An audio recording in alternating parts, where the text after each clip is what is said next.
తూర్పుగోదావరి జిల్లా రాజమహేంద్రవరంలో కల్తీ పాలు ఘటనలో మృతుల సంఖ్య అంతకంతకు పెరుగుతోంది. అనారోగ్యం పాలైన వారు వృద్ధులు, చిన్నారులే కావడం పెద్ద విషాదం. అప్రమత్తమైన అధికార యంత్రాంగం కారణాలను అన్వేషించే పనిలో పడింది. కోరుకొండ మండలం నర్సాపురం గ్రామానికి చెందిన వరలక్ష్మి డైరీ నుంచి సరఫరా అయిన కల్తీ పాలే పలువురి అస్వస్థకు కారణమని గుర్తించారు. డైరీ నిర్వాహకుడిని పోలీసులు అదుపులోకి తీసుకుని కూపీలాగుతున్నారు. కల్తీపాల వ్యవహారంపై రాష్ట్ర ప్రభుత్వం స్పందించి సమగ్ర విచారణకు ఆదేశించడంతో పాటు బాధ్యులను కఠినంగా శిక్షిస్తామని తెలిపింది. మృతుల కుటుంబాలకు 10 లక్షల ఎక్స్గ్రేషియా, ఆసుపత్రిలో చికిత్స పొందుతున్న వారి పూర్తి వైద్య ఖర్చులను ప్రభుత్వమే భరించేందుకు ముందుకు వచ్చింది. పాలను స్వచ్ఛతకు మారుపేరుగా చెప్తుంటారు. అటువంటి పాలను అమితమైన లాభార్జన కోసం కాలకూట విషంగా మార్చడం నిజంగా దురదృష్టకరం. ఒకప్పుడు పాలలో నీళ్లు కలపడాన్ని పెద్ద నేరంగా పరిగణించేవారు. ఇప్పుడు పాలంటే హడలెత్తే స్థితికి కల్తీ దందా చేరుకోవడం అందరినీ ఆందోళనకు గురిచేస్తోంది. పాలు ప్రజలకు నిత్యావసర వస్తువు. పసికందుల దగ్గర నుంచి వృద్ధుల వరకు పాలే జీవనాధారం. పాలు తాగితే చాలా వరకు మన శరీరానికి కావలసిన సంపూర్ణ పోషకాలు సమకూరుతాయన్నది ఆరోగ్య నిపుణుల మాట. అటువంటి పాల వ్యాపారంపై ప్రభుత్వం నియంత్రణ ఎంత? ఫుడ్ సేఫ్టీ యంత్రాంగం వద్ద కల్తీ పాలను గుర్తించే వ్యవస్థ అసలు ఉందా? ఈ ప్రశ్నలే ఇప్పుడు ప్రజలను వేధిస్తున్నాయి.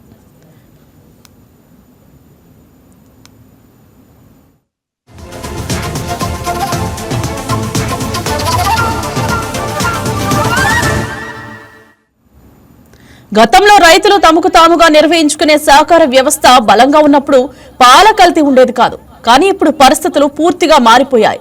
చిన్నా చితకా డైరీలు సైతం లాభాల కోసం తప్పుడు దారులు వెతుకుతూ ప్రజల ఆరోగ్యాలతో చెలగాటమాడుతున్నాయి. ప్రజల ఆరోగ్యాలను హరించే సింథటిక్ పాలు, యూరియా వంటి రసాయనాలతో తయారు చేసిన పాలు మార్కెట్లోకి ప్రవేశిస్తున్నాయన్న ఫిర్యాదులు వస్తున్నాయి. కల్తీకి కాదేది అనర్హం అన్నట్లుగా పల్లెలు, పట్టణాలు, నగరాల్లో అక్రమాలు సాగిపోతున్నాయి. తాగే పాలు, తినే కూరలు అన్నింట్లో కల్తీలే. ప్రజారోగ్యంతో వ్యాపారులు చెలగాటమాడుతున్నారు. వీరి ఆటకి ప్రభుత్వం చెక్ పెట్టాలి. ఆ దిశగా ప్రభుత్వం చొరవ చూపాలి. పర్యవేక్షణకు పూర్తి స్థాయి సిబ్బందిని నియమించాలని ప్రజలు కోరుకుంటున్నారు.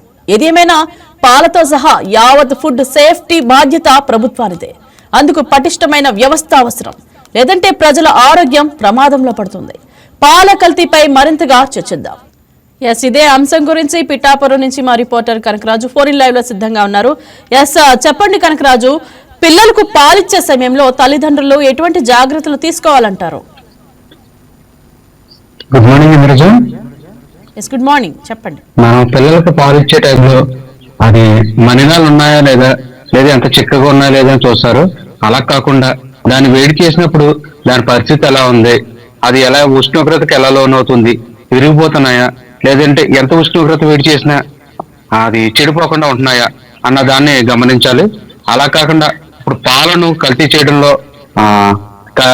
చేయడంలో నిర్ణీతులయ్యి బాగా ఉత్తీర్ణులు అయిపోతున్నారు కల్తీ చేసేవాళ్ళు.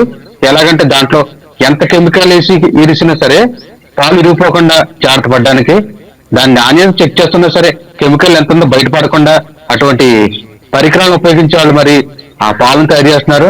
కొంతమంది అయితే ఎటువంటి గేదె లేకుండా, పాలు లేకుండా, పాల పొడి లేకుండా మాత్రం పాలు తయారు చేస్తున్నారు. అదంటే టింట్లు కలిపి మరి పాలు తయారు చేస్తున్నారు.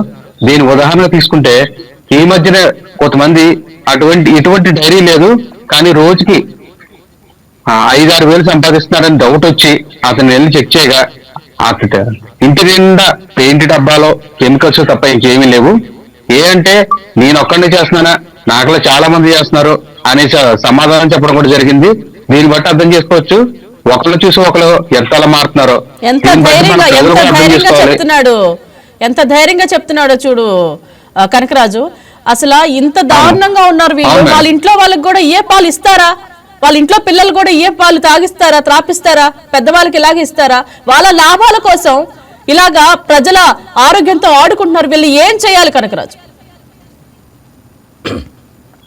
చట్టం అయితే కఠిన చర్యలు తీసుకోవాలి ఇంద్రజ. కానీ ఒకటైతే మాత్రం నిజం, ఫుడ్ అండ్ సేఫ్టీ అధికారులు అది దాడులు కాకుండా కనీసం నెలకోసారి విజిట్ చేయడం. ఎందుకంటే వాళ్ళకంటూ స్టాఫ్ తక్కువ ఉండడం వల్ల అక్కడక్కడ విజిట్ చేయడం జరుగుతుంది.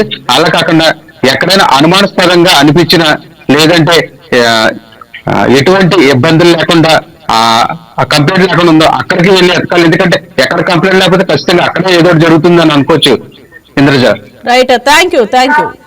ఈ వీడియో మీకు నచ్చినట్లయితే లైక్ చేయండి, షేర్ చేయండి, మా ఛానల్ కి సబ్స్క్రైబ్ చేయండి.